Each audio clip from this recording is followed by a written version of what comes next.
Digam graças a Deus. Assim nos diz a palavra do Senhor. E disse aos seus discípulos: portanto vos digo, não estejais apreensivos pela vossa vida, sobre o que comereis, nem pelo corpo sobre o que vestireis. Mais é a vida do que o sustento, e o corpo mais do que as vestes.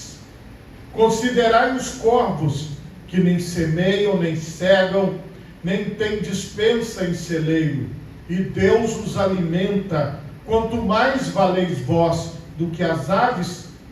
E qual de vós, sendo solícito, pode acrescentar um côvado à sua estatura? Pois se nem ainda podeis as coisas mínimas, por que estáis ansiosos pelas outras? Considerai os lírios, como eles crescem, não trabalham, nem fiam, e digo-vos que nem ainda Salomão, em toda a sua glória, se vestiu como um deles. E se Deus assim veste a erva, que hoje está no campo, e amanhã é lançada no forno, quanto mais vós, a vós, homens de pequena fé, não pergunteis, pois, que haveis de comer, ou que haveis de beber, não andeis inquietos, porque os gentios do mundo buscam todas estas coisas, mas vosso Pai sabe que necessitais delas.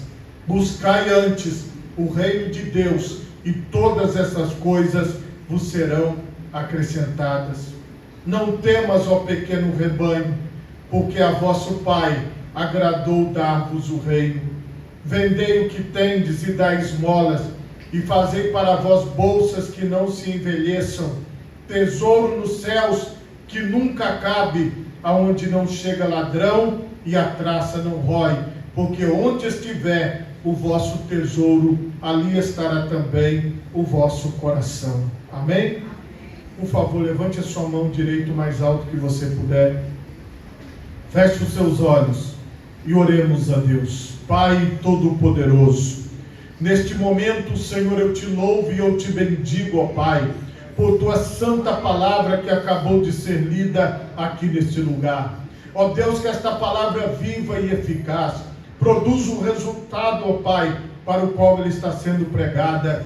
Que todos os ouvintes da tua palavra sejam impactados por ela, sejam dirigidos por ela, sejam sustentados por ela, Pai. Como ela mesma diz sobre si, que pela palavra que sai da boca do Senhor, nós seremos sustentados. Então que o teu Espírito Santo, ó Pai, ministre sobre nós esta palavra, é o que eu te peço, em nome de Jesus, amém, e graças a Deus. Podemos assentar, meus irmãos, em nome de Jesus.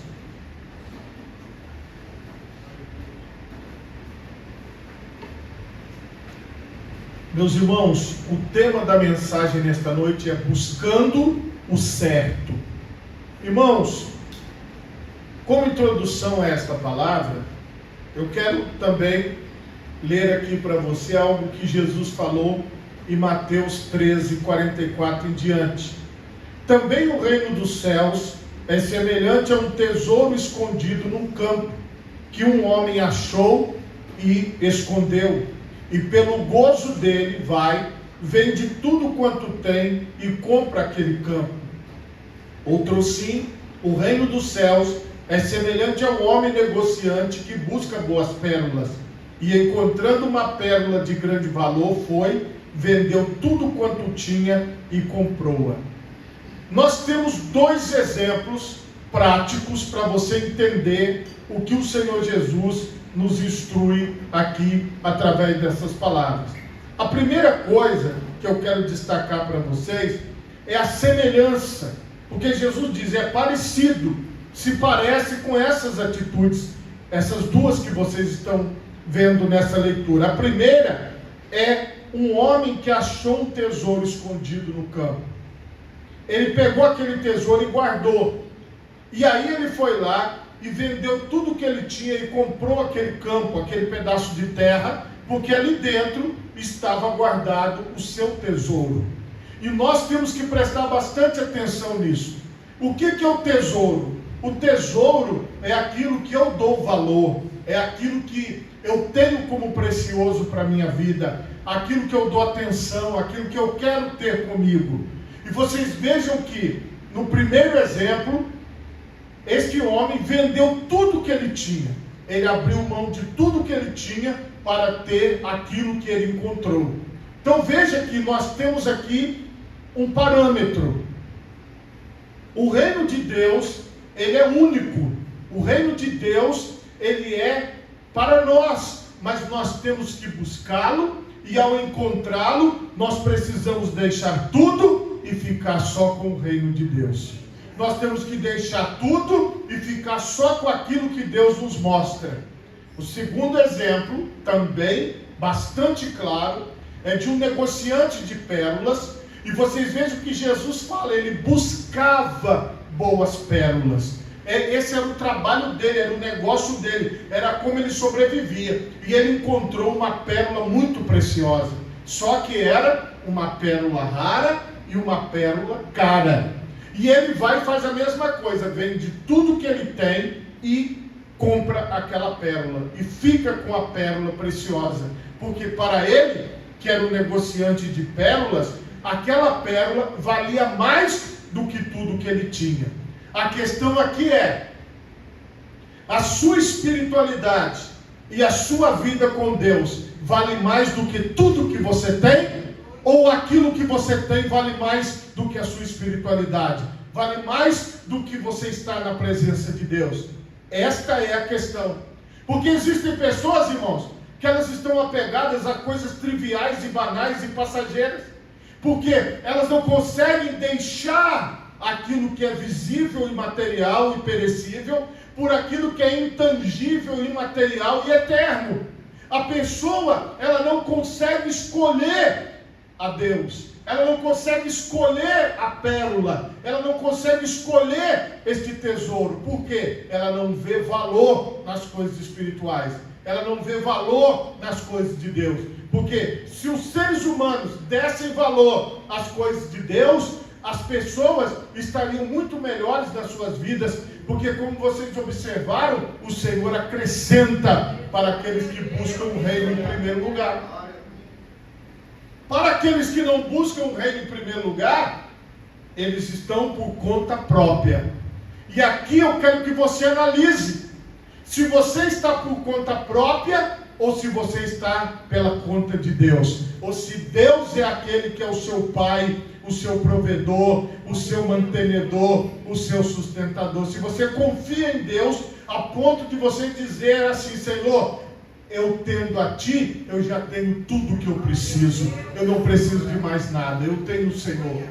Então veja, meus irmãos, que nos dias de hoje, nós temos os milionários, que eles compram uma área e constroem uma espécie de um forte, de um porão, um lugar de segurança, para que, se acontecer uma catástrofe nuclear, se acontecer uma catástrofe climática, eles têm onde ficar.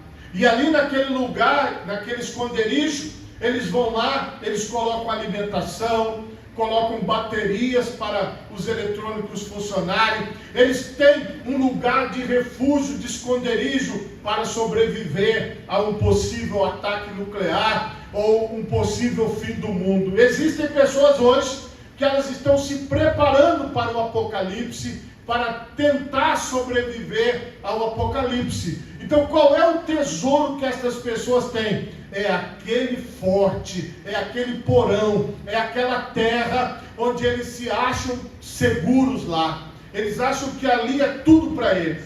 Existem pessoas, irmãos, que elas têm um amor muito grande por aquilo que é material, por aquilo que é perecível. E estas pessoas estão construindo os seus esconderijos, estão construindo os seus lugares secretos, estão construindo a sua vida baseada naquela super proteção que ela acha que ela vai ter, que ela acha que ela vai sobreviver ao fim do mundo. E na verdade, meus irmãos, tudo que nós vemos vai acabar. Tudo que nós vemos é perecível. Só que para as pessoas que possuem como um tesouro os bens materiais, Elas não conseguem se desapegar deles. A ideia da morte para elas é como se fosse um ataque.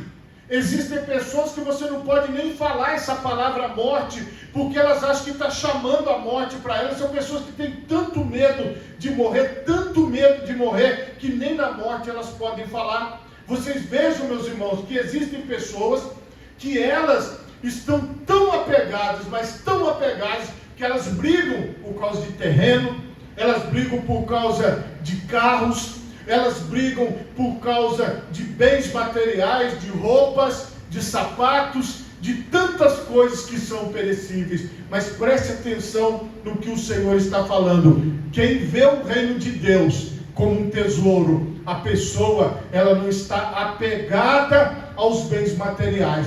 Os bens materiais, eles vão servir para você usá-los, mas não para que você seja dominado por eles. Porque os bens materiais são passageiros, mas se você encontrou o reino de Deus, ele é um reino eterno, e você mantém essa segurança em Deus. Então vocês fiquem com essas duas imagens. É preciso deixar tudo e abraçar o reino. É preciso deixar tudo e abraçar o tesouro. A regra que o Senhor Jesus nos traz, ele ainda dá aqui em Mateus um outro exemplo que é forte. Igualmente o reino dos céus é semelhante a uma rede lançada ao mar, e que apanha toda a qualidade de peixe, e estando cheia, a puxam para a praia, e assentando-se apanham para os cestos os bons, os ruins, porém lançam fora. Assim será na consumação dos séculos. Virão os anjos e separarão os maus dentre os justos, e lançá-los-ão na fornalha de fogo. Ali haverá pranto e ranger de dentes. E disse-lhe Jesus: entendestes todas estas coisas? Disseram eles: sim, Senhor.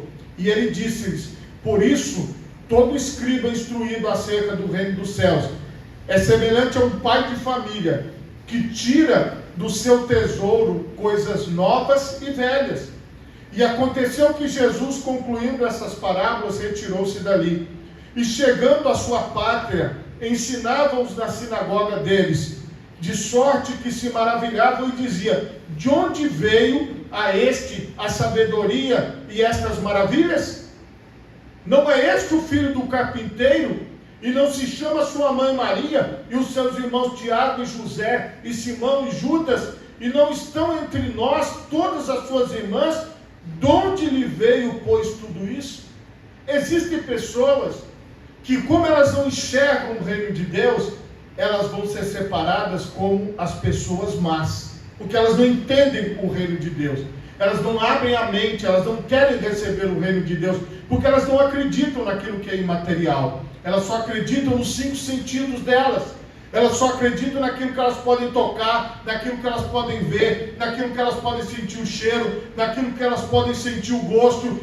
Elas não conseguem pensar em algo fora disso, e estas pessoas, elas vão ficar fora do reino de Deus, porque, como vocês viram, haverá uma separação entre aqueles que compreendem as coisas espirituais e aqueles que não compreendem as coisas espirituais.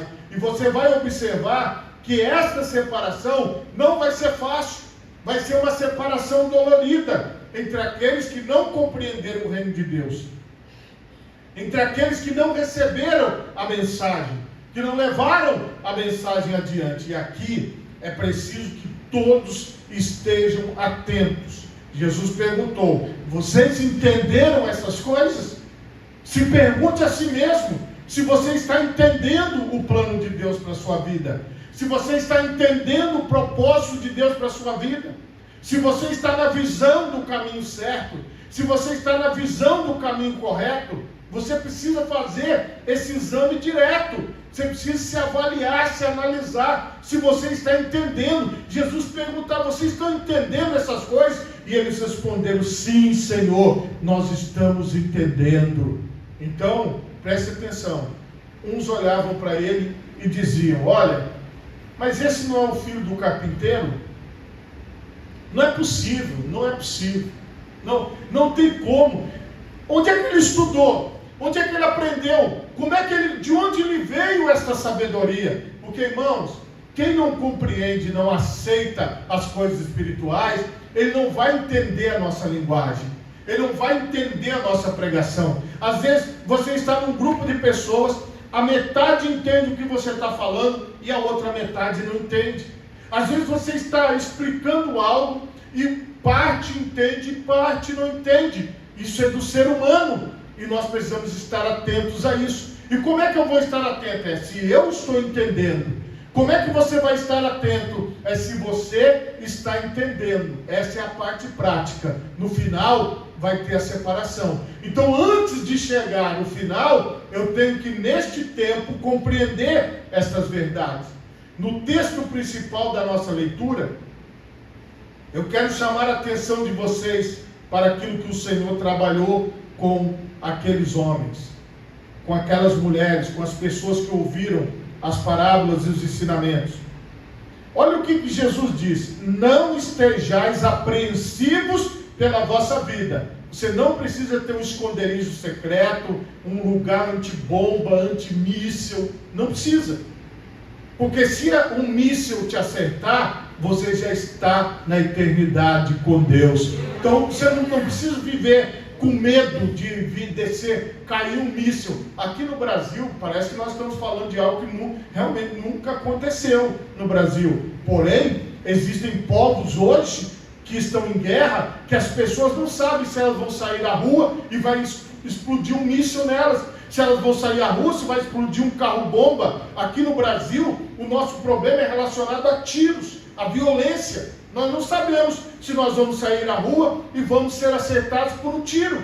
Por quê? Porque nós convivemos com outro tipo de violência. Não com essa violência de aviões, de mísseis, de granadas, mas nós convivemos sim num ambiente hostil. Porque o mundo é hostil. Em qualquer lugar você vai encontrar perigos. Por exemplo, uma pessoa que vive na selva, que vive no meio do mato, ela vai ter perigos de animais ferozes. Ela pode ser atacada por animais ferozes e pode perder a vida da mesma forma. Então o Senhor está falando aqui que nós não temos que ficar apreensivos em relação à vida. Quantos anos a mais de vida eu tenho? Quanto tempo eu tenho para viver? Como é que eu devo viver então? Eu devo estar preocupado, eu devo estar com medo de morrer ou com medo de viver? Irmãos, porque quem tem medo, ele tem medo de morrer, mas ele também tem medo de viver. Por quê? Porque ele não consegue sair da rua, ele não consegue conversar, ele não consegue fazer nada, porque ele tem medo de fazer tudo. Então, de todo jeito, uma pessoa solícita da vida, uma pessoa que tem assim, essa paixão por esse mundo, que não pode deixar esse mundo de qualquer jeito, ele vive numa angústia constante, ou uma tristeza por alguma coisa que ele não conseguiu fazer, ou ele vive numa ansiedade pelo futuro. Irmão, esta palavra liberta a mente das pessoas. Jesus falou: não ande ansioso e nem solícito pela sua vida, sobre o que comereis, ou pelo corpo, sobre o que vestireis. Então a gente vê, irmãos, pessoas morrendo em procedimentos estéticos. A gente vê pessoas morrendo aplicando coisas no seu corpo para ficar com a boca maior ou menor. Entende? A pessoa aplica aquilo ali, dá uma reação no corpo e ela morre. As pessoas estão hoje, às vezes, tentando buscar a vida e encontram a morte. Por quê? Porque as pessoas, elas acham que o embelezamento do corpo, o embelezamento dos móveis, o embelezamento da casa é que é importante. E o Senhor Jesus está dizendo: olha, você pode ter tudo isso, mas sem dar importância para isso. Entende, irmão? Então, se a importância não é o que eu estou vestindo, a importância é o seu templo do Espírito Santo, é eu estar em comunhão com Deus, é eu estar na presença de Deus. Mais é a vida do que o sustento, e o corpo mais do que as vestes. Então, a primeira prioridade de Deus é a vida. Diga assim comigo: a primeira prioridade de Deus é a vida. Meus irmãos, foi por isso que Jesus nos deu a vida eterna. Então Deus, Ele quer você vivo, Ele não quer você morto. Então, o que Jesus ensinou? Para Deus vivem todos. As pessoas só morrem para nós. quando eu descer a sepultura, eu só vou descer para vocês, mas para Deus eu vou continuar vivo, entendeu? Então, quando você descer a sepultura, você vai descer a sepultura para as pessoas ao redor, mas para Deus você vai continuar vivo. Então, o que importa para mim é o tesouro que é o Senhor, porque é para Ele que eu vivo. Então, Ele desejou e quer a minha vida, Ele desejou e quer a sua vida. Pastor Luiz Roberto, domingo outras pessoas assumiram o seu cargo, mas hoje você está aí firme. Considerai os corvos, que nem semeiam, nem cegam, nem têm despensa, nem celeiros, e Deus os alimenta, quanto mais valeis vós do que as aves. E qual de vós, sendo solícito, pode acrescentar um côvado à sua estatura? Pois, se nem ainda podeis as coisas mínimas, porque estáis ansiosos pelas outras. Considerai os lírios, como eles crescem, não trabalham nem fiam, e digo-vos que nem ainda Salomão, em toda a sua glória, se vestiu como um deles.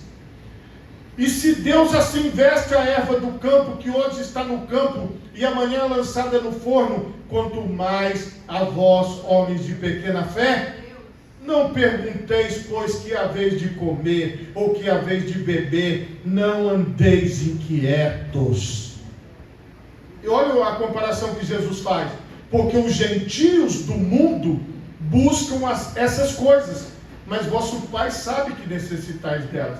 Então, irmãos, os gentios deste mundo, o Senhor estava se referindo aos povos que não compreendiam o ensinamento da palavra de Deus. Os gentios eram todos os povos que não eram hebreus, que não eram judeus, que não eram israelitas. Esses eram os gentios que Jesus falava. Mas para nós, ampliando o entendimento, os gentios são todas as pessoas que não compreendem a visão do reino de Deus, a visão da palavra de Deus, a visão da orientação de Deus para as nossas vidas. O Senhor, Ele já nos orientou. Então Ele está falando assim, as pessoas por aí, elas estão à procura sempre de mostrar o que elas têm e de ter alguma coisa para mostrar para os outros e para si mesmo, porque, irmãos, as pessoas se sentem realizadas ao realizar uma compra, as pessoas se sentem realizadas ao adquirir um imóvel, as pessoas se sentem realizadas ao adquirir um veículo, e isso faz parte da vida, é o natural. Mas o que o Senhor Jesus está falando? A tua realização, o teu gozo, o teu prazer, a tua felicidade não está em adquirir um bem, mas está no seu nome estar escrito no livro da vida. Então essas coisas materiais não nos guiam, elas não servem para nós de modelo ou de firmeza para a nossa vida, porque um dia a pessoa vai ter e no outro dia ela não vai ter. Um dia a pessoa vai estar bem, feliz, e no outro dia ela vai estar triste por causa de uma dor, ou por causa de uma decepção, ou por causa de um problema. E o que isso vai mudar na nossa fé? Nada. Porque o sentimento não interfere na sua crença. Porque se você crê, você continua crendo alegre. Mas se você crê, você continua crendo triste. Então a sua fé em Deus, na palavra de Deus, sua confiança. Eu já falei para vocês que no Antigo Testamento, a palavra fé está ligada à confiança. Então o que acontece? Você confia tanto no Pai Celestial, você confia tanto em Deus, que você não anda inquieto. Que você não anda inquieta, deixa toda a inquietude de lado, descansa, dorme, fica sossegado, fica sossegada, porque Deus é o Todo-Poderoso. Meu padrasto, ele dizia assim: quando eu morrer, você vai morrer de fome, a sua mãe vai morrer de fome e a sua irmã vai morrer de fome. Ele morreu já tem mais ou menos uns 35 anos por aí. Olha o meu estado hoje. Estou até no sobrepeso. Não morri. Já cheguei ao nível do sobrepeso. Porque ele achava, irmão, que ele é que era o sustento da casa. Ele achava que só tinha comida na mesa porque ele estava vivo, mas ele morreu e continuou tendo comida na mesa, e até hoje não faltou e não faltará. Você entendeu, irmão? Então não adianta a gente viver com essa ansiedade, não adianta a gente viver com essas coisas, achando que a nossa vida está ligada aos bens materiais. O Senhor falou: olhe para a natureza, veja como a natureza funciona, veja como as coisas funcionam. Não fique ansioso, não fique ansiosa, não viva a sua vida aqui neste mundo, regado deste peso. Eu tenho que fazer, eu tenho que ter, eu tenho que chegar. Uma pessoa que não consegue relaxar, que não consegue descansar, hoje você descansa a sua alma nas mãos de Deus. Entende? Ele tem cuidado de nós. E Jesus, ele diz claramente aqui, olha: buscai antes o reino de Deus, e todas essas coisas vos serão acrescentadas. Então, Deus vai acrescentar roupas, Deus vai acrescentar trabalho, Deus vai acrescentar alimentos, Deus vai acrescentar casa, Deus vai acrescentar sustento. Você está entendendo? Quem acrescenta é Deus. Se eu estiver buscando o reino de Deus, se eu encontrei o reino de Deus como a única coisa que vale para a minha vida, então o Senhor, ele vai acrescentando. Ele vai acrescentar à medida que ele quer, ele vai acrescentar à medida que ele acha que tem que acrescentar. E Jesus ainda falou assim, ó: vendei o que tendes, dai esmolas, fazei para vós bolsas que não se envelheçam, tesouro nos céus que nunca se acabe, aonde não chega ladrão e a traça não rói. Nada que é material que levarem de você, aquilo tem poder de acabar com a sua vida. Muito pelo contrário, o que for levado de você, ou o que você doar, Deus tem infinitamente mais para te entregar. Então você não tem que ficar preocupado, nem com o que querem levar de você, e você também não tem que ficar preocupado com aquilo que você pode doar. Se você pode abençoar alguém, ajudar alguém, ajuda, não vai fazer falta para você, porque na hora certa o Senhor acrescentará, o Senhor multiplicará. Entende isso? Esta é a obra do Deus Todo-Poderoso na sua vida. E Jesus fecha dizendo: porque onde estiver o vosso tesouro, ali estará também o vosso coração. Então, quando você já está livre e você já abraçou o reino de Deus, você não está ansioso nem ansiosa, mas você está confortável e tranquilo nas mãos de Deus. Não pense assim: eu acho que eu deveria ter mais do que eu tenho. Não pense nisso. Ah, mas eu acho que eu tenho muito, eu poderia ter menos. Não pense nisso também. Entenda uma coisa: o Senhor colocou nas suas mãos aquilo que Ele desejou colocar. E o que é que você vai fazer? Você vai trabalhar com aquilo que Deus colocou nas suas mãos. Aquilo que o Senhor colocou diante de você é o que você tem, então é o que você vai fazer. E se você obedecer a Deus, se você for fiel à palavra de Deus, não se preocupe, Deus acrescentará, Deus multiplicará. Então, com esta visão é que você vai seguir na sua jornada. Se você pode, coloque as duas mãos na altura do seu coração. Feche os seus olhos e oremos a Deus. Pai Todo-Poderoso, neste